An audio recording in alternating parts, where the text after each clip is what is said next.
وہ junior clerk ہوگا یا بہت تیر مارے گا سینئر کلرک ہو جائے گا، اپر گریڈ کلرک ہو جائے گا لوور گریڈ کلرک سے بڑھ کر. اللہ اللہ خیر صلی اللہ. یہ کمشنر کون ہوں گے، ڈپٹی کمشنر کون ہوں گے، یہ تو ظاہر بات ہے اسی. سیکریٹری کون ہوں گے، یہ 22 گریڈ والے کون ہوں گے، 21 گریڈ والے کون ہوں گے، ان کی اکثریت انہی لوگوں میں سے ہوگی.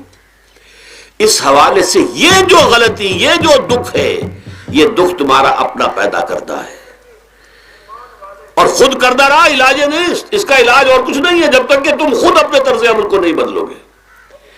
اب یہ جو دکھ ہے میں اس میں سے چند کو آپ کے سامنے گنوانا چاہتا ہوں. دیکھیے، سب سے پہلا دکھ جو دنیا میں انسان نے خود پیدا کیا سماجی سطح پر، یہ پیدائشی طور پر نیچ ہے اور یہ پیدائشی طور پر اونچا ہے. یہ مسلی ہے اور یہ سید ہے. ہمارے ہاں تو پھر بھی اللہ کا فضل ہے کہ اتنا زیادہ فرق و تفاوت نہیں. ہندوؤں میں یہ شودر ہے اور یہ برہمن ہے. علم حاصل کرنا برہمن کا حق ہے، شودر کا حق ہی نہیں ہے. اور شودر کے کان میں اگر اشلوک بھی پڑ جائے کہیں بغیر ارادے کے، کہیں جا رہا تھا اور کہیں گیتا کے اشلوک ہو رہے تھے، اس نے سن لیے، تو اس کی سزا کیا ہے؟ سیسا جو ہے اس کو پگھلا کر اور وہ اس کے کان میں ڈال دیا جائے تاکہ سماعت ہی ختم ہو جائے. دنیا میں یہ کس نے کیا بھائی؟ یہ خود انسان نے کیا. یہ ظلم انسان اپنے اوپر ڈھا رہا ہے. یہ اونچ نیچ اس نے خود بنائی ہے. ہمارے ہاں بھی ہے، اتنی نہیں ہے. مسلی کا کیا مقام ہے آپ کے معاشرے میں؟ سید کچھ بھی ہو، بدماش ہو، زانی ہو، سید ہے. اسے تو جھک کر اس کے گوڑے کو ہاتھ لگائیں گے. لیکن یہ کہ دوسرا شخص جو ہے مسلی، کتنا ہی نیک ہو، بھلا ہو، پارسا ہو، وہ برابر جو ہے چارپائی پر بھی بیٹھنے کا حقدار نہیں.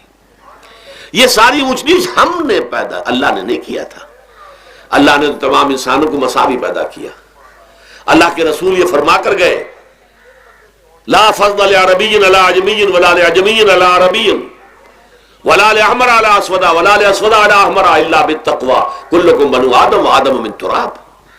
دیکھو، کسی عرب کو کسی اجمی پر فضیلت نہیں ہے، کسی اجمی کو کسی عرب پر کوئی فضیلت نہیں ہے، کسی گورے کو کسی کالے پر فضیلت نہیں ہے، کسی کالے کو کسی گورے پر فضیلت نہیں ہے، الا بالتقوی. یہ اگر فضیلت ہے تقوی. کون خدا ترس زیادہ ہے، کس کے اخلاق زیادہ بلند ہے، کون نیک اور پارسا زیادہ ہے، کون لوگوں کی خدمت زیادہ کرتا ہے، اس کے اعتبار سے درجہ بلند ہوگا. پیدائشی طور پر تمام انسان بالکل مساوی ہے. پھر ہمارے معاشرے میں جو ظلم ہوتا ہے، دو طبقات ہیں جو حضرات سورہ نساء پڑھتے ہیں. اس میں سب سے پہلے دو طبقات جو کہ گرے ہوئے تھے اس معاشرے میں اور آج بھی گرے ہوئے ہیں، ایک یتیم اور ایک عورت. ان دونوں کے لیے ابتدائی سے سورہ نساء کے اندر جو ہے احکام آئے تو ان کے بارے میں آئے. یتیموں کو ان کا مال ہڑپ کر جانا، ان کو دھکے دینا. ارأیت الذی یکذب بالدین فذلک الذی یدعو الیتیم ولا یحض علی طعام المسکین. تم نے کبھی غور کیا اس شخص پر جو کہ جزا و سزا کا منکر ہے؟ وہی ہے کہ جو یتیم کو دھکے دیتا ہے. یتیموں پر ظلم ہوتا ہے. وہ آپ کے معاشرے میں پستے ہیں، پٹتے ہیں. ان کا کوئی والی وارث نہیں، ان کی طرف سے کوئی پوچھنے والا نہیں، کوئی بولنے والا نہیں.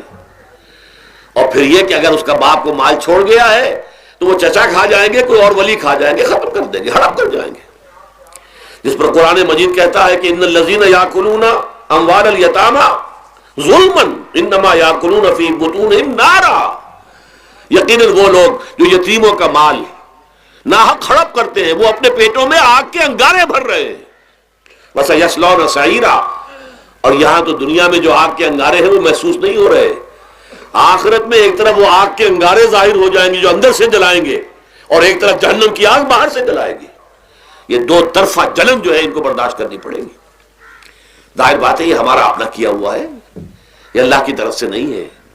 یہ ہم نے نظام غلط بنایا ہے، ہم نے اتوار اپنے برے کر لیے. اور دوسرا طبقہ خواتین کا، عورتوں کا. سب سے بڑا ظلم اس معاشرے میں کیا ہے؟ جو بچپن ہی سے احساسات کے اوپر ایک بوجھ بن جاتا ہے بچیوں کے کہ بیٹے کو افضل سمجھتے ہیں، بیٹی کو جو ہے گھٹیا سمجھتے ہیں. اس قدر ناانصافی، اس قدر ناانصافی. اسی باپ کے نطفے سے بیٹا بھی ہے اور بیٹی بھی ہے، اسی ماں کے رحم میں بیٹے نے بھی پرورش پائی ہے، بیٹی نے بھی پرورش۔ بعضکم من بعض، قرآن کہتا ہے تم سب ایک دوسرے میں سے ہو، کوئی فضل نہیں، کوئی گھٹیا نہیں۔ اللہ تعالیٰ نے، اللہ کے نبی نے کسی بیٹے کی پرورش پر کوئی اجر و ثواب نہیں بتایا، ہاں 2 یا 3 بیٹیوں کو پال پوس کر، تہذیب سکھا کر، پھر ان کی شادی کر کے ان کے گھروں میں پہنچا دیا، جنت کی ضمانت اللہ تعالیٰ دے رہا ہے۔ اور سب سے بڑی بات یہ کہ سب سے زیادہ محبوب انسان حبیب اللہ محمد ہے صلی اللہ علیہ وسلم، اور محمد کو اللہ نے بیٹے نہیں دیے بھی تو لے لیے، بیٹیاں دی، 4 بیٹیاں دی، اور کتنی محبت کرتے تھے محمد صلی اللہ علیہ وسلم کی بیٹیوں سے، خاص طور پر حضرت فاطمہ سے، وہ تو آپ سیرت میں پڑھیے کتنی محبت، کس قدر محبت، سب سے چھوٹی تھی شاید اس لیے۔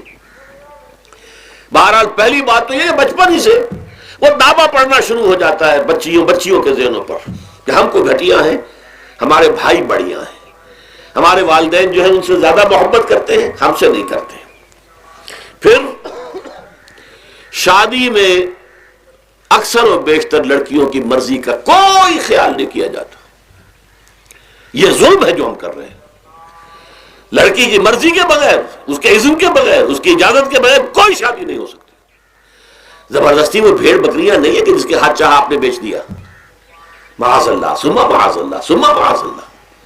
یہ ضرور ہے کنواری بیٹی ہے تو اس سے صرف آپ نے پوچھا اور وہ خاموش رہی، بس یہ بھی کافی ہے۔ البتہ یہ کہ اگر کوئی سیبہ ہے جس سے پہلے نکاح ہو گیا تھا، بیوہ ہو گئی، یا پہلے شادی تھی ایک خلا لے لی، طلاق لے لی، یا طلاق ہو گئی، اس کو تو کہنا پڑے گا کہ ہاں مجھے کوئی اعتراض نہیں ہے اگر میری فلاں شخص سے شادی کر دی جائے، اس کے بغیر نکاح ہو نہیں سکتا۔ پھر ان سب کے اوپر سب سے بڑا ظلم، یہ تو اللہ تعالیٰ آپ کو توفیق دے تو دوسرا رکوع سورہ نساء کا پڑھے، کتنی تاکید کے ساتھ احکام آئے ہیں وراثت کے۔ وراثت مما قل منہ او کثر، چاہے زیادہ مال کسی نے چھوڑا ہو چاہے تھوڑا سا چھوڑا ہو، لیکن وراثت کے احکام جو ہیں ان کو نافذ کرنا ہوگا۔ نصیبا مفروضا، یہ اللہ کی طرف سے حصے ہیں جو مقرر کر دیے گئے ہیں۔ لیکن ہمارے معاشرے میں کون ہے جو بیٹیوں کو دینے کو تیار ہو اور بہنوں کو دینے کو تیار ہو؟ مجھے تو حیرت ہوئی تھی، مالا کنڈ میں آپ کو معلوم ہوگا ایک دفعہ بڑی تحریک چلی تھی شریعت کے نفاذ کی۔ مولوی صوفی محمد صاحب بڑے نیک آدمی ہیں، بہت، اس میں کوئی شک نہیں، 80,000 کا مجمع لے کر، جلوس لے کر وہ چل پڑے تھے اسلام آباد کی طرف۔ جیسے ابھی اکرم آوان صاحب نے دھمکی دی تھی کہ 3 لاکھ میرے پاس ہیں، لیکن وہ 3 لاکھ میں سے وہ تو ان کے ہاں جمع جو ہوئے مشکل 5 سے 6 ہزار آدمی جمع ہوا تھا کوئی، لیکن یہ تو 80,000 کو مالا کنڈ سے دے کر اور دریا اٹک تک تو پہنچ گیا تھا۔ اللہ کا بندہ، 80,000 کا قافلہ وہاں روکا گیا۔ لیکن ان سے بھی جب میں نے جا کر بات کی کہ مولانا شریعت آپ نافذ کروانا چاہتے ہیں، لیکن کیا آپ بچیوں کو بھی وراثت کا حق دینے کو تیار ہیں؟ کیا نہیں، یہ تو رواج کا معاملہ ہے۔ میں نے کہا لا حول ولا قوت الا باللہ، اگر یہ رواج کا معاملہ ہے تو باقی چیزیں بھی رواج کی ہے، پھر شریعت بدل چکی ہے، اب شریعت کا رواج نہیں رہا، ساری شریعت چھوڑ دیجیے آپ۔ لیکن ان کی نیکی کی بات ہے یہ کہ پہلے توجہ کبھی ان کی ادب نہیں ہوئی، لیکن میری یہ بات جو ہے ان کو لگ گئی ان کے دل کو۔ اگلی مرتبہ جب ان سے ملنے گیا تو انہوں نے کہا کہ اب میں نے بیعت لینی شروع کی ہے لوگوں سے کہ وہ اپنی بیٹیوں کو بھی حق دیں گے، وراثت کے اندر تقسیم کر کے دیں گے حصہ۔ لیکن یہ کہ اس وقت تک انہوں نے کہا تھا، ابھی کل 28 آدمیوں نے بیعت کی ہے، وہ 80,000 سے بیعت یہ لینی آسان کام نہیں ہے۔ 80,000 کو جوش دلا کر شریعت کے نام پر لا کر ٹکرا دینا یہ آسان کام ہے، لیکن 80,000 سے یہ بیعت لینا کہ پورے شریعت پر عمل کریں گے یہ بہت مشکل ہے۔ یہی تو وجہ ہے ہمارا قافلہ اگر سست گام ہے تو کیوں ہے؟ ہم یہ کہتے ہیں کہ پہلے میدان میں آنے سے پہلے اپنی ذات پر، اپنے گھر میں دین نافذ کرو، پھر باہر نکلو، اپنی معاش اور اپنی معاشرت پر اسلامی شریعت نافذ کرو، پھر باہر آ کر اسلام کا نعرہ لگانے کا تمہیں حق پہنچتا ہے، ورنہ نہیں۔ اگر تمہاری اپنی ذات پر دین نافذ نہیں، چہرے پر 12 بجے ہوئے ہو، اللہ تعالیٰ کے نبی کی سنت کا کہیں آثار دور دور تک نظر نہ آ رہے ہو، روزانہ پھاوڑا چلا رہا ہو آدمی نبی کی سنت کے اوپر شیو کر رہا ہو اور پھر وہ کہے میں اسلام چاہتا ہوں. بھائی اللہ کے بندے پہلے ذرا یہ کمی پوری کر لے. اور اگر تیرے کاروبار میں کوئی حرام شے ہے, تیری معاش میں کوئی حرام شے ہے, کوئی سودی معاملہ کیا اور ختم کر اس کو. اللہ کے بندے بینک کی سروس کر رہا ہے, چھوڑ اس کو. اگر یہ کام کر لو, بے پردگی اختیار کی ہوئی ہے. اللہ نے تو پردہ سکھایا ہے, اللہ کے نبی نے پردہ سکھایا ہے, شریعت اسلامی نے پردہ رکھا ہے. مردوں اور عورتوں کا اختلاط پسند نہیں ہے, اس پر عمل کرو. پھر آنا میدان میں, پھر دوسروں کی غلطی جو ہے بتانا اس کو کہ یہ تم غلط کر رہے ہو, مشرف تم یہ کر رہے ہو غلط کر رہے ہو, فلاں تم یہ کر رہے ہو غلط کر رہے ہو, نواز شریف تم یہ کر رہے ہو غلط کر رہے ہو. لیکن یہ ہے کہ اس سے پہلے اپنے اوپر, اس لیے میں نے آپ کو بتا دیا وہ واقعہ کہ انہوں نے بتایا. بعد میں اور بھی آ گئے ہوں گے انشاءاللہ, مجھے امید ہے. لیکن جب میں ملا تھا تو انہوں نے کہا تھا ابھی صرف 28 آدمیوں نے بیٹھ کی. بہرحال عورتوں کا ایک حق ہے جو حضور نے بیان فرمایا اور قرآن مجید نے بیان کیا. عاشروہن بالمعروف, عورت کا اکرام ہو, بیٹی کی حیثیت سے بھی, بہن کی حیثیت سے بھی, بیوی کی حیثیت سے بھی, اور ماں کی حیثیت سے تو سمجھو کہ جنت جو ہے وہ ماں کے قدموں تلے ہے. الجنت تحت اقدام الامہات, فرمان ہے محمد رسول اللہ صلی اللہ علیہ وسلم کا. لہذا اکرام, عورت کا اکرام, عورت کی عزت, بیٹی کی حیثیت سے بھی, بہن کی حیثیت سے بھی, بیوی کی حیثیت سے بھی, اور ماں کی حیثیت سے بھی. عاشروہن بالمعروف, اپنی بیویوں کے ساتھ رہو بھلے طریقے پر, نیک طریقے پر, اچھے طریقے پر. حضور نے یہاں تک فرمایا خیارکم لأہلیکم وانا خیرکم لأہلی. دیکھو مسلمانوں, اے میرے صحابیوں, تم میں سے بہتر لوگ وہ ہیں جو اپنے گھر والوں کے حق میں بہتر ہیں, نرمی کرتے ہیں. عورت کے بارے میں یہ بھی فرمایا, ایک مرتبہ سواری تیز دوڑا رہے تھے جو بھی اونٹ کو لے کے جانے والے تھے, جبکہ ہودج میں کچھ خواتین سوار تھیں. حضور نے فرمایا دیکھو نا, یہ نگینے ہیں جو سوار ہیں, ان کو زیادہ دھکے نہ لگواؤ تیز اونٹ چلا کر. ان کے ساتھ نرمی ہو, ان کے ساتھ نیکی کی جائے, ان کے احساسات کا خیال رکھا جائے, ان کے ساتھ زیادتی نہ ہو. مار پیٹ کا کیا سوال, معاذ اللہ ثم معاذ اللہ. ان کے ساتھ جو ہے عاشروہن بالمعروف, بھلے طریقے پر گزارا کرو. یہاں تک فرمایا ہو سکتا ہے کہ کسی وجہ سے تمہاری بیوی جو ہے تمہاری نگاہوں سے گر جائے, اب آپ کے دل میں اتنی محبت نہیں رہی, لیکن اللہ فرماتا ہے دیکھو ہو سکتا ہے کہ اس میں کوئی پہلو ایسا ہو, تلاش کرو, کوئی پہلو ایسا ہو بہتری کا کہ جس کی وجہ سے تلاش کر کے اس کو اپنی نگاہوں میں مرکوز کر لو, تاکہ اس کے تمہارے دل میں اس کے لیے محبت دوبارہ اثر نہ ہو. اس پہلو کی وجہ سے جو تمہاری نگاہ سے اوجھل تھا, وہ اچھائی اس میں ہے, سیرت کی اچھائی ہے. صورت بہت اچھی نہیں ہے, اللہ نے سیرت اچھی دے دی ہے. جو کچھ دیا, جو اچھائی ہے, جو بھلائی ہے, اس کو تلاش کرو اور نگاہ کو وہاں پر جماؤ تاکہ تم ان کے ساتھ اچھا سلوک کر سکو. اس سے آگے آئیے, معاشی میدان ہے سب سے زیادہ سخت اور سب سے زیادہ کٹھن اور سب سے زیادہ ظالمانہ نظام. اس میں سب سے بڑا ظلم جو ہمارے پاکستان میں ہے وہ یہ زمینداری, غیر حاضر زمینداری, اور یہ جاگیرداری. محنت کرے کسان مزدور ہاری, عیش کرے جاگیردار زمیندار. یہ اس سے بڑا ظلم اور کوئی نہیں ہو سکتا. اور چونکہ ہماری معیشت بنیادی طور پر زرعی معیشت ہے, ہمارا تو زیادہ تر جو آبادی کا طبقہ ہے وہ کاشتکار ہے, لہذا سب سے بڑا ظلم جو ہو رہا ہے وہ در حقیقت یہ زمینداری, غیر حاضر زمینداری اور جاگیرداری. اب اس میں سمجھ لیجئے اس بات کو اچھی طرح, کتنا بڑا ظلم ہے. ایک شخص خود شہر میں رہ رہا, لاہور میں, ساری سہولتیں اسے حاصل ہیں. کتنی سہولت ہوتی ہے, ٹوٹی کھولی اور پانی آ رہا. دیہات میں جا کے بیچارے کاشتکار کو وہاں ہو سکتا ہے کہیں سے دور سے پانی کھینچ کر لانا پڑتا ہو کسی کنویں سے. کہاں اسے یہ سہولت ہے کہ ٹوٹی کا کاند مروڑا اور پانی حاضر. کہاں یہ سہولت ہے کہ بجلی کا بٹن اوپر سے نیچے کیا اور مکہ روشن ہو گیا. یہ ساری سہولتیں بھی لے رہا ہے اور وہ تنخواہ بھی لے رہا ہے کوئی, یا کوئی کاروبار بھی کر رہا ہے, اور ایک زمین اس کے پاس ہے, فلاں ضلع میں میرا رقبہ ہے, اس رقبے پر جو کاشت کر رہا ہے آ کر اس کی کمائی میں سے, اس کی فصل میں سے آدھا بٹا کر لے جاتا ہے. کیا حق پہنچتا ہے اسے؟ یہ مزارعت جو ہمارے ہاں جس کو جائز قرار دے دیا گیا, یہ دور ملوکیت میں جائز قرار دیا گیا.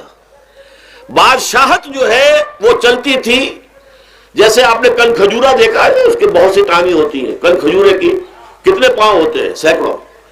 ایسے بادشاہوں کے یہ پاؤں ہوتے تھے. جاگیردار 3000 منصبدار، 5000 منصبدار، 20,000 منصبدار، 30,000 منصبدار، یہ جاگیردار. بڑے بڑے علاقے ان کے پاس ہیں. اب ظاہر بات ہے کہ وہ خود تو کاشت نہیں کر سکتے نا، انہیں تو مزارع چاہیے. لہذا مزارعت کے جائز ہونے کا فتویٰ دیا گیا.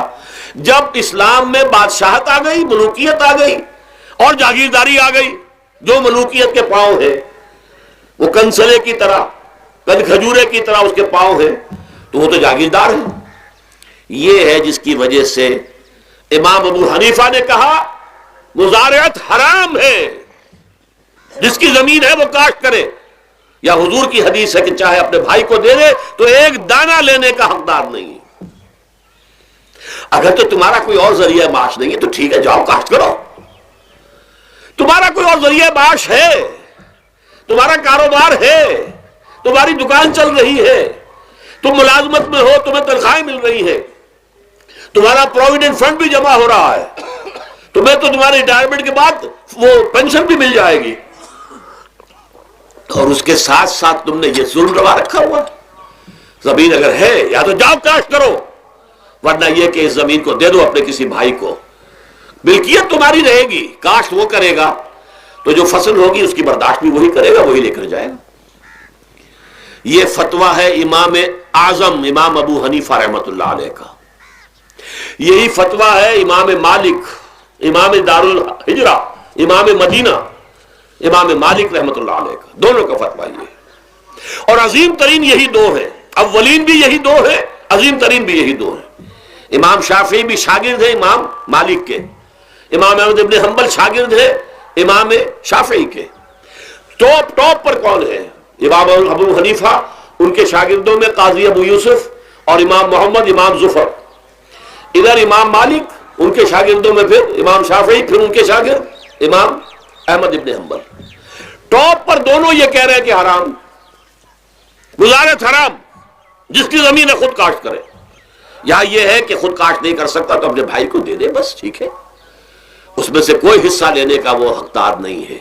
جو محنت کرے، جو خون پسینہ اپنا لگائے، وہی اس سے ساری جو ہے آمد بھی اس کو حاصل ہونی چاہیے. یہ مجھے حال ہی میں یہ آپ کے علم میں ہونا چاہیے، یہ فتویٰ دیا ہے قاضی ابو یوسف اور امام محمد نے کہ مزارعت حلال ہے، جائز ہے. شرطیں لگائی انہوں نے کہ بیج بھی زمیندار دے، کوئی جانور وغیرہ ہے تو وہ بھی زمیندار کا ہو، اگر کوئی ٹریکٹر ہے تو اس کی بھی پیمنٹ جو ہے زمیندار کرے. یہ ہے شرطیں. یعنی اس کا کوشش کی ہے کہ اس جاگیرداری کا ڈنک جو ہے کم ہو جائے، اس مزارعت کے اندر جو مضرت ہے وہ کم ہو جائے.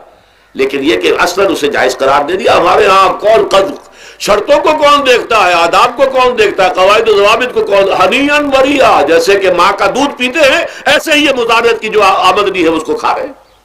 حرام ہے، حرام ہے، حرام ہے. حال ہی میں ابھی ملاقات ہوئی میری مولانا زاہد الراشدی صاحب، آپ کے بہت قریب گجرانوالے میں، جو اس کی سب سے بڑی مسجد ہے، اس کے خطیب ہیں. انہوں نے بتایا ملا علی قاری نے بھی یہ لکھا، جو بہت بعد کے حنفی جو ہے وہ فقیہ ہے، کہ دلائل تو وہی ہیں جو امام ابو حنیفہ نے دیے ہیں، دلائل تو ان کے ساتھ ہے، لیکن مصلحت ہے جو جس کے تحت یہ فتویٰ دیا گیا.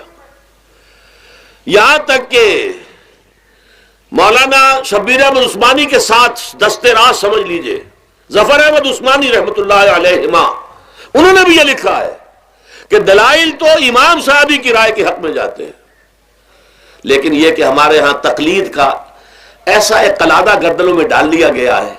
چونکہ ہمارے بزرگوں نے فتویٰ دے دیا، قاضی ابو یوسف نے امام اور قاضی اور امام محمد نے، لہذا فتویٰ تو اسی پر چلے گا. میں نے ان سے بات کی ان کا ڈٹ کر، میں نے کہا میدان میں آئیے، ناکام کیجیے. جب تک یہ مزارعت ختم نہیں ہوتی ہے، جب تک جاگیرداری اور زمینداری ختم نہیں ہوتی ہے، اس ملک میں کوئی سیاست صحیح آ ہی نہیں سکتی. یہ سیاست تو وڈیروں کا، جاگیرداروں کا، بڑے بڑے زمینداروں کا کھیل ہے.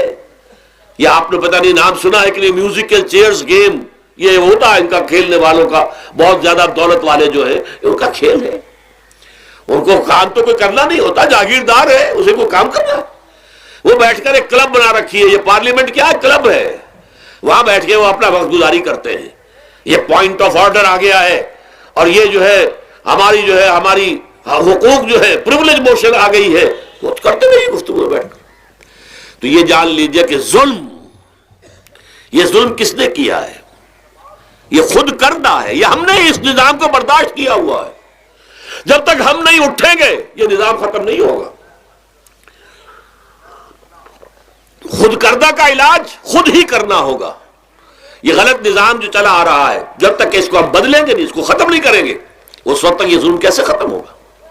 اس سے آگے آئیے، ایک ہے کارخانے دار. کارخانے دار کو اور مزدور کو آپ نے چھوڑ دیا کہ باہم طے کریں.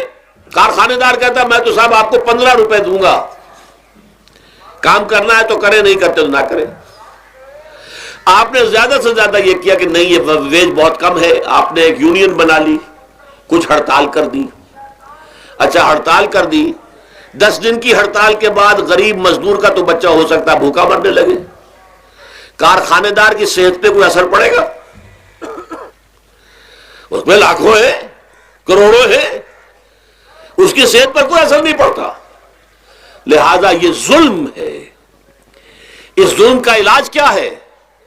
اگر یہ ضمانت ریاست کی طرف سے ہو، حکومت کی طرف سے، کہ اگر تمہیں تمہاری مناسب مزدوری نہیں ملتی مت کرو کام، لیکن تمہارے بچے کو بھوکا ہم نہیں مرنے دیں گے، تمہیں سبسسٹنس الاؤنس دیں گے، ان ایمپلائمنٹ الاؤنس دیں گے، ہم زکوٰۃ کا نظام قائم کریں گے جس کے تحت کے انڈر رائٹ کر دیں گے، طے کر دیں گے، لکھ دیں گے کہ ہر شہری کی بنیادی ضروریات کی کفالت ریاست کے ذمے ہے. اب اگر ایسا ہے تو ایک آدمی پاؤں جما کر بات کرے گا نا کارخانے دار کے ساتھ. ایک امپلائی جو ہے امپلائر سے بات کرے گا پاؤں جما کر، جناب آپ مجھے تنخواہ کم دے رہے ہیں میں کام نہیں کروں گا. لیکن اب کیا ہے، جناب آپ مجھے تنخواہ کم دے رہے ہیں میں کام نہیں کروں گا. مالک کہتے جاؤ دفعہ ہو جاؤ. تو پھر وہ کیا کہتا ہے، اچھا جی میں اسی تنخواہ پہ کام کروں گا. اس کا تو کوئی فائدہ، اس لیے جائے کہاں وہ؟ مارکیٹ میں تو سرمایہ داروں کا گٹھ جوڑ ہے، انہوں نے کارٹلز بنا رکھے ہیں.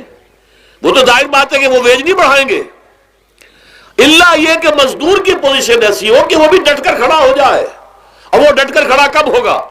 جب اس کو ضمانت ملی ہوئی ہو ریاست کی طرف سے، حکومت کی طرف سے، کہ اگر تمہارے پاس جاب نہیں ہوگا، کام نہیں ہوگا، تمہارے پاس کوئی مزدوری نہیں ہوگی، تو تمہیں اتنا وظیفہ تو ہر مہینے ملتا رہے گا جس سے تم اور تمہارے اہل و عیال جو ہے وہ کم سے کم زندہ رہ سکو. پھر کھڑے ہو کر بات کر سکتا ہے مزدور. پھر صحیح جو ہے ان کے درمیان معاہدہ ہوگا تو وہ منصفانہ ہوگا، عادلانہ ہوگا. جب تک یہ نہیں ہے، اور یہ نظام کیسے ہوگا جب تک کہ زکوٰۃ کا نظام قائم نہ کیا جائے. اب زکوٰۃ کا بھی ایک نظام تو وہ تھا جو بدنام کرنے کے لیے زکوٰۃ کو ضیاء الحق صاحب نے نافذ کیا. وہ تو بدنامی ہے، وہ تو سود کا کمیشن ہے کہ سود میں آپ کو اگر 6% ملتا تھا تو 2.5% انہوں نے کاٹ لیا، 3.5% آپ کو دے دیے. تو سود میں سے حصہ لے لیا ہے نا. سود کو حرام کریں اور زکوٰۃ پورے مال پر، سارے تجارتی اموال پر مال زکوٰۃ لے. آپ کی دکان میں جناب 10 لاکھ کا مال پڑا ہوا ہے، 2.5% کے حساب سے دے دیجئے، کتنا من اکاؤنٹ آپ کر لیجئے گا. کوئی ایک ہے سٹاکسٹ، آپ کے گودام میں اتنا سٹاک پڑا ہوا ہے، اتنی مالیت کا 2.5% دیجئے. تمہاری اتنی بھیڑیں بکریاں ہیں، اتنی بھیڑیں اتنی بکریاں نکال دو. جب تک کہ تمام اموال میں سے زکوٰۃ نہ لیجیے. یہ کیا کہ بینک کے اندر جو جمع ہے اس پر سے زکوٰۃ کاٹ لی. انا للہ و انا الیہ راجعون.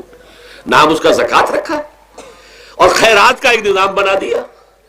کچھ خیرات اور کچھ سیاسی جو ہے اپنا ہتھ کنڈا کہ ان کے ناظمین زکوٰۃ جو بن رہے ہیں اور زکوٰۃ کونسلیں بن رہی ہیں، وہ سب کون ہیں؟ جو ہمارے سیاسی طور پر ہمارے ساتھی ہیں، ہمارے ورکرز ہیں. اور پھر جتنے غبن ہوئے ہیں اور جتنا اس کے مس اپروپریشن، سب کو معلوم ہے ہمارے معاشرے میں. آخر اگر حکومت کے جتنے محاصل ہیں وہ غبن ہوتے ہیں تو زکوٰۃ کا کیوں نہیں غبن ہوگا؟ زکوٰۃ کو آسمان سے اتری ہے، بلکہ زکوٰۃ میں سے غبن کرنا تو آسان ہے، اس لیے کہ سود میں سے کاٹا ہوا ہے. اس میں تو انسان جو ہے وہ برا بھی محسوس نہیں کرے گا کہ یہ تو سود ہے، لعنت ہے، اگر اس کو میں نے کچھ ہضم کر لیا تو کیا ہو گیا. جب تک کہ یہ دو نظام نہیں آئیں گے، اور تیسرے یہ کہ سود کے ذریعے سے، جب تک کہ یہ ظلم، سود کا نتیجہ کیا نکلتا ہے؟ اصل میں ہمارے عام آدمی سمجھتے ہیں سود کہ اچھا ہے جی، کیا ہے، ایک آدمی نے پیسے جمع کرائے ہیں، اب اسے ہر مہینے اتنا پیسہ مل رہا ہے.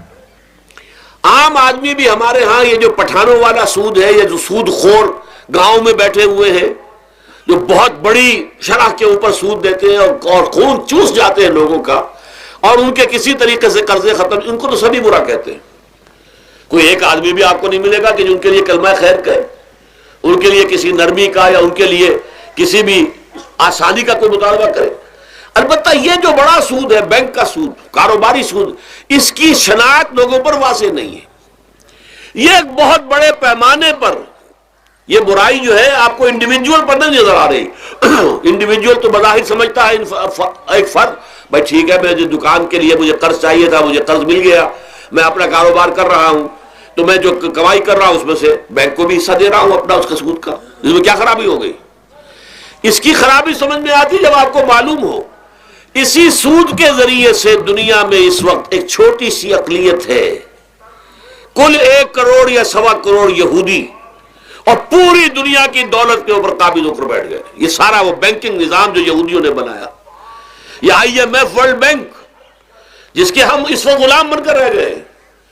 ہمارا چیف مارشل ایڈمنسٹریٹر اسے کہے یا چیف ایگزیکٹو کہے، ہمارا تو حکمران ہے، ہمارا بادشاہ اس وقت، اور وہ بادشاہ سلامت کہتے ہیں کہ یہ IMF اور ورلڈ بینک کے لوگوں کے گوڈے ہمیں پکڑنے پڑتے ہیں. گوڈے گٹے کیوں؟ ہم غلام ہیں ان کے، اور ہم جکڑے ہوئے اس سود کے اندر.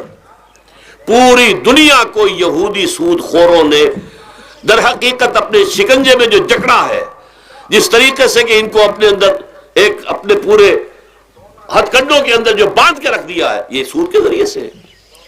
اور اس کا نتیجہ کیا نکلتا ہے؟ دیکھیے امریکہ میں کہتے ہیں بڑی جمہوریت ہے، لوگ ووٹ دیتے ہیں، لیکن حقیقت اگر لوگ جانتے ہوں کہ دیو استبداد جمہوری قبا میں پائے کو، تو سمجھتا ہے یہ آزادی کی ہے نیلم پری. ہم نے خود شاہی کو پہنایا ہے جمہوری لباس، جب ذرا آدم ہوا ہے خود شناس و خود نگر. اب امریکہ میں اصل میں کیا ہے؟ امریکہ میں کیپٹلسٹ کا نظام ہے. یہ حکومت کس کی ہے؟ سرمایہ داروں کی ہے.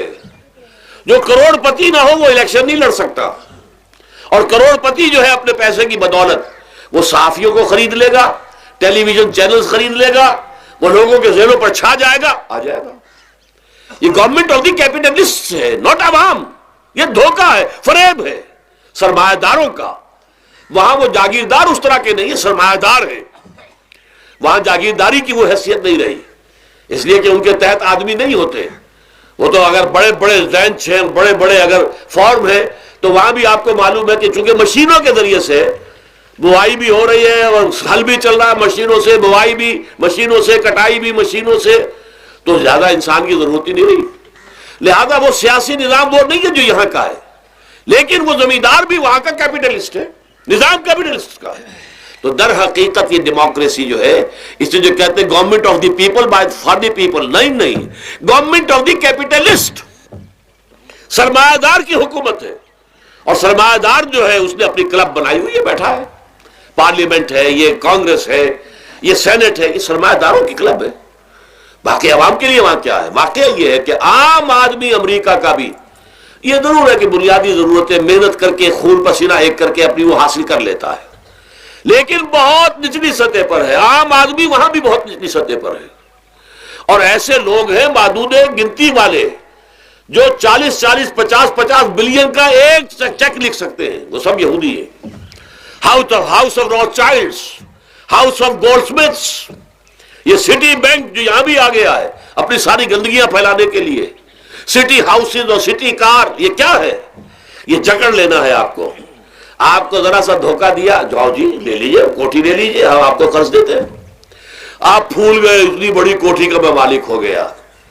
اب جب اس کا قرض دینے کے چکانے کا معلوم ہوا کہ میں تو غلام ہو کر رہ گیا ہوں، جو کماؤں وہ سارا کا سارا ان کی قسط کے اندر چلا جائے گا. اور اگر خدا نہ خواستہ کہیں ڈیفالٹ کر گیا تو جتنا میں نے دیا تھا وہ بھی ہضم، اور مکان وہ ضبط کر کے اور نیلام کر دیں گے. اللہ خیر صلی اللہ. لیکن وقتی طور پر ذرا سا دھوکہ جو ہو جاتا ہو، دیکھو اتنی بڑی کوٹھی کا میں مالک ہو گیا، دیکھو اتنی لمبی کار میرے پاس آ گئی، دیکھو فلاں شے میں نے حاصل کر لی، لیکن اس کا نتیجہ جو نکلتا ہے وہ تو وہاں والوں سے پوچھئے جس طریقے سے کہ وہ غلام بن کر رہ جاتے ہیں، وہ مزدور بن کر رہ جاتے ہیں. جیسے بھٹوں میں آپ نے دیکھا ہے، بھٹوں میں جو مزدور ہوتے ہیں وہ بکے ہوئے ہوتے ہیں، وہ غلاموں کی طرح ہوتے ہیں، ان کو بلکہ لوگ ایک دوسرے سے خرید کر لے کر جاتے ہیں۔ ایک بھٹے والا آتا ہے اور دوسرے بھٹے کی جو مزدور جو غلام ہے ان کو وہ وہاں کی پیمنٹ کر کے اور لے جاتا ہے، وہ بالکل ان کے سرس کی طرح ہے، ان کے غلاموں کی طرح ہے۔ یہ ساری جو میں نے آپ کے سامنے گنوائی ہیں، یہ در حقیقت نوع انسانی کو جو تقسیم کیا گیا، انگریزی میں آپ کہتے ہیں ہیوز اور ہیو ناٹس، قرآن نے اس کے لیے کیا لفظ استعمال کیا؟ محرومین اور مترفین۔ اور ان مترفین کی وجہ سے اللہ کا عذاب آتا رہا دنیا میں۔ ان کے گلچھرے ابھی بسنت منائی، کس نے منائی؟ یہ لکھپتی کروڑ پتی ہیں، انہوں نے عیش کیے ہیں، راتوں کو نیند حرام کی ہے لوگوں کی، یہ بسنت منا رہے ہیں۔ کیا ہو رہا ہے؟ در حقیقت یہ وہی ہے مترفین۔ سورہ بنی اسرائیل میں فرمایا جب ہم یہ فیصلہ کر لیتے ہیں وَإِذَا أَرَدْنَا أَن نُهْلِكَ قَرْيَةً أَمَرْنَا مُتْرَفِيهَا فَفَسَقُوا فِيهَا فَحَقَّ عَلَيْهَا الْقَوْلُ فَدَمَّرْنَاهَا تَدْمِيرًا۔ جب ہمارا فیصلہ ہوتا ہے کہ کسی بستی کو، کسی علاقے کے لوگوں کو ہلاک کر دیں، تو مترفین جو ہیں، دولت مند لوگوں کو ہم حکم دے دیتے ہیں، آزادی دے دیتے ہیں، ان کی لگام ڈھیلی کر دیتے ہیں، اس میں فسق و فجور کا بازار گرم کر دیتے ہیں۔ اور جب پورا فسق و فجور کا بازار گرم ہو جاتا ہے، اچانک ہماری پکڑ آتی ہے، دمرناہا تدمیرا، ہم اس کو پٹخ کر رکھ دیتے ہیں، ٹکڑے ٹکڑے کر دیتے ہیں۔ یہ مترفین، اور دوسری طرف محرومین، اسی طریقے سے مستضعفین اور مستکبرین۔ ایک طرف مستکبرین ہے، ہاٹی پیپل، جو کہ پارلیمنٹ میں جاتے ہیں، جو جاتے ہیں سینٹ کے اندر بیٹھتے ہیں، جن کا ایک طبقہ ہے، وہ ایک علیحدہ ہی ہے، ان کی سوسائٹی علیحدہ ہے، ان کے تہوار علیحدہ ہے۔ نیو ایئرز نائٹ پر جو کچھ یہ کرتے ہیں بدماشیاں، اس کا ذرا سا آپ کو اندازہ بہرحال دیہات کے رہنے والوں کو نہیں ہے۔ لاہور اور کراچی کے لوگوں سے پوچھئے کیا ہوتا ہے، اسلام آباد کے لوگوں سے پوچھئے، پشاور اور کوئٹہ کے لوگوں سے پوچھئے، یہ سب در حقیقت مستضعفین ایک طرف، مستکبرین دوسری طرف، محرومین ایک طرف اور مترفین ایک طرف۔ یہ سوسائٹی کو تقسیم کر کے اور پھر تقسیم کرو اور راج کرو، ڈیوائڈ اینڈ رول۔ یہ آپس میں ٹکرائیں گے، آپس میں لڑیں گے، تم ان سب کے اوپر حکومت کرو۔ اب ظاہر بات ہے کہ اس کا علاج میں نے عرض کیا تھا نا کہ پہلے قسم کے دکھ تو وہ ہیں جو من جانب اللہ آتے ہیں، اس کا تو سوائے برداشت کے کوئی مادہ نہیں، کوئی اس کا اور ہمارے پاس چارہ نہیں، لیکن برداشت کا حوصلہ بڑھانے کے لیے وہ ساری باتیں ایمان کے ذریعے سے ہمیں ملتی ہیں۔ لیکن یہ جو خود کردہ ہے، اپنے غلط نظام کی وجہ سے یہ دکھ ہم نے پھیلا رکھا ہے، جو محرومی پھیلا رکھی ہے، جو بھوک پھیلا رکھی ہے، جو لوگوں پر ظلم کا جو ہے بازار گرم ہو رہا ہے، چاہے وہ سماجی سطح پر ہے، گھروں میں ہے، چاہے بازاروں میں ہے، چاہے مارکیٹوں میں ہے، چاہے کھیتوں میں ہے، چاہے کارخانوں میں ہے، یہ سب ہمارے غلط نظام کا نتیجہ ہے، یہ اللہ کی طرف سے نہیں ہے۔ وَمَا أَصَابَكُم مِّن مُّصِيبَةٍ فَبِمَا كَسَبَتْ أَيْدِيكُمْ، یہ تمہارے اپنے ہاتھوں کی کمائی ہے، تمہارے اپنے ہاتھوں کے کرتوت ہیں، تم نے غلط نظام کو قبول کیا ہوا ہے۔ اب اس کا علاج کیا ہوگا؟ اب علاج ایسے ہوگا جد و جہد کے ذریعے سے اس نظام کو ختم کیا جائے۔ اس لیے کہ یہ تو میں نے آپ کے سامنے بیماری کا بیان کر دیا ہے، علاج کیا ہے انشاءاللہ اس کے بارے میں گفتگو جو ہے وہ پرسوں ہوگی 11 بجے دن۔ اقول قولی ھذا واستغفر اللہ لی ولکم ولسائر المسلمین والمسلمات۔